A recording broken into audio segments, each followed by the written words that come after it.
રાજકોટના 8 વર્ષ પૂર્વના ચકચારી કેસનો ભેદ ઉકેલાયો છે। 8 વર્ષ પૂર્વે આજી નદીમાંથી ધડ વગરનું માથું મળી આવ્યું હતું। તે ઘટનામાં મોટા સમાચાર સામે આવ્યા છે। લાંબા સમયથી વણ ઉકેલ રહેલ કેસનો અંતે ભેદ ઉકેલાયો છે। બંગાળમાંથી બાળકને ઉઠાવીને રાજકોટમાં ઠેકેદાર દ્વારા હત્યા કરવામાં આવી હોવાનું ખુલ્યું છે।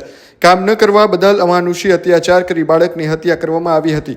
ઠેકેદાર દ્વારા પોતાનું પાપ છુપાવવા માટે અને પુરાવાનો નાશ કરવા માટે બાળકના શરીરના અલગ અલગ ટુકડાઓ કરી નાખ્યા હતા અને બાળકનું માથું આજી નદીના પટમાં ફેંકી દીધું હતું। હાલમાં કલકત્તાની જેલમાં બંધ રહેલા અજીત મૌલાના અને હજમત મૌલાના ઠેકેદારની રાજકોટ શહેર પોલીસ દ્વારા ટ્રાન્સફર વોરંટના આધારે ધરપકડ કરવામાં આવશે। ઉલ્લેખનીય છે કે રાજકોટમાંથી બંગાળના બાળમજૂરો સાથે ઠેકેદાર પકડાયો હતો ત્યારે રાજકોટ પોલીસ દ્વારા બાળકોને મુક્ત કરાવી બંગાળ મોકલી દેવામાં આવ્યા હતા। તે સમયે બંગાળના એક પરિવારે કહ્યું હતું કે પોલીસે મુક્ત કરાવેલા 19 બાળકોમાં તેમનું બાળક છે નહીં। ત્યારે હવે રાજકોટ પોલીસ દ્વારા ડીએનએ મેચની કાર્યવાહી હાથ ધરાઈ છે। ત્યારે રિપોર્ટ આવ્યા બાદ પોલીસ દ્વારા સત્તાવાર હત્યા સહિતની કલમ અંતર્ગત ફરિયાદ નોંધવામાં આવશે।